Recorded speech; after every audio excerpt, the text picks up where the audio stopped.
Hey, what's up YouTube? This is Connor from Calculated Risk once again, and today I'm bringing you a deck profile, another retro deck profile from the same format as my previous deck. Today I'm bringing you Zombies, which was actually my favorite deck of that time. If you don't know, this is the format from September of 2007 to March of 2008. This was a list ran by, I want to say, Matt Peddle with a couple edits. Um, I put in Magician of Faith. I want to say that's the only edit I've actually made. uh, because Magician of Faith I just think is too good no matter what deck you're playing, and especially like if people do take out like Card of Safe Return, which by the way was why this deck was good. Card of Safe Return was at 3 this format, and although the deck didn't really have any like cool effects or anything, it did have like the ability to spam a lot of monsters, not many of which are big, but you were able to maintain advantage and use cards like Creature Swap and Ryu Kokki to like take take or run over big monsters, because like Ryu Kokki was the only thing that could slay him with a Monarch back then.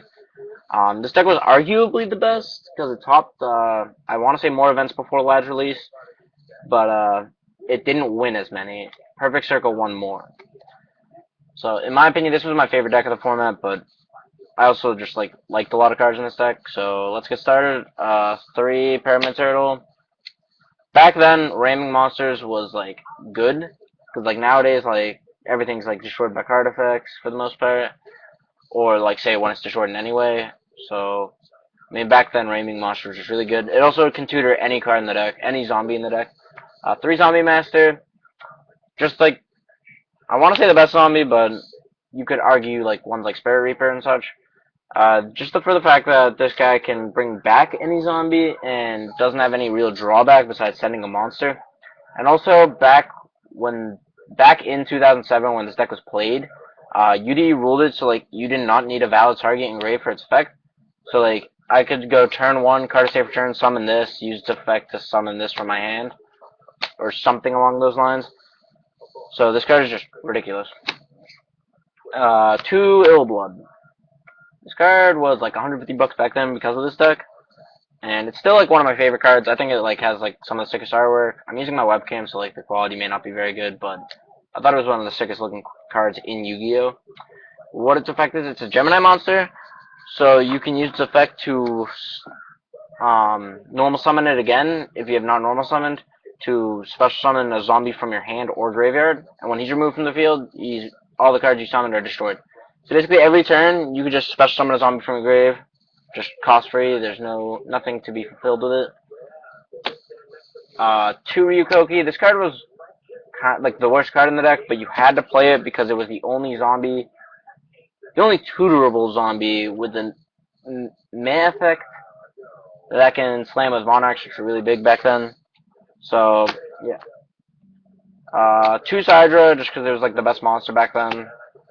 1 Spirit Reaper, one of the best zombies. Sangan, tutor. Card Trooper, staple back then. Snipe Hunter, best form of removal back then.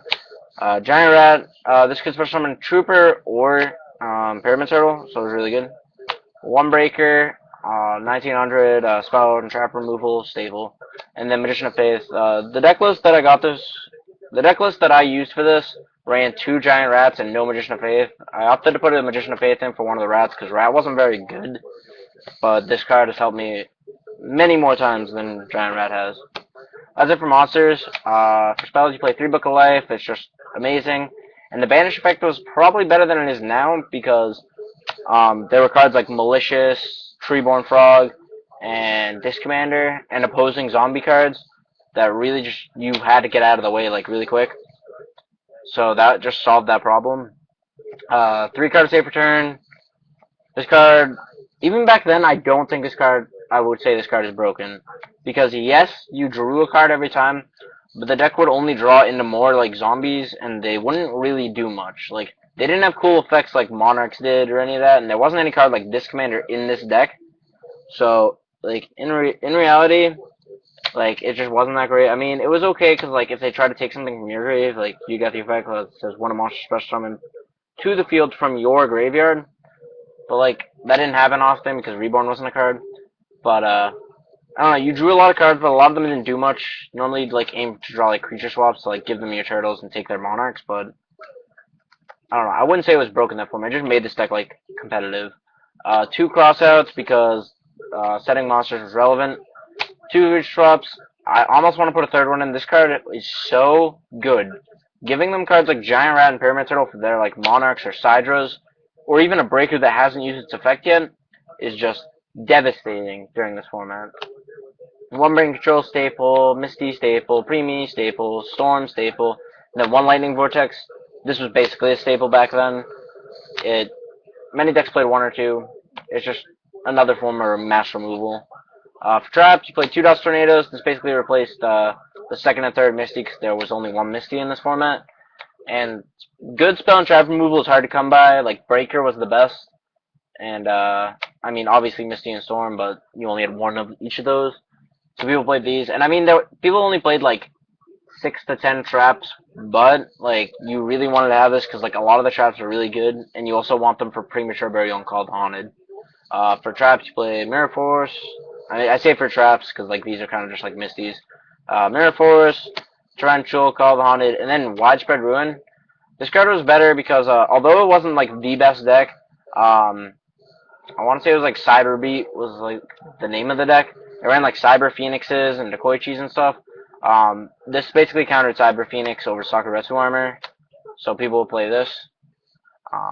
Yeah, this deck only played 6 traps, so I mean traps weren't as good as they used to be, and the only good ones like really were these 3. So like many people didn't play much more traps, except like PC had as Phoenix Wind Blast because like its main point is to bounce cards and send certain cards to the graveyard. You want like Treeborn Militia setup, and Crush Card if you had it, but a lot of decks didn't. And I like this deck because like even though Crush Card was like a few $1,000s, you didn't need it in this deck. Actually, you could barely play it in this deck. You only had 2 targets. So yeah, that's the zombie deck. I do plan on posting dual videos with the 2 decks I have, and possibly making more decks from that format. I kind of want to make the regular Monarch deck that played Hydrogeddons. So yeah, I would definitely recommend making old format decks. I might even post a Go Control deck up here at some point. I mean, a lot of people have actually seen those, so like, I haven't really prioritized it, but I will eventually. So yeah, thanks again for watching YouTube, and stay tuned for more videos. Peace out.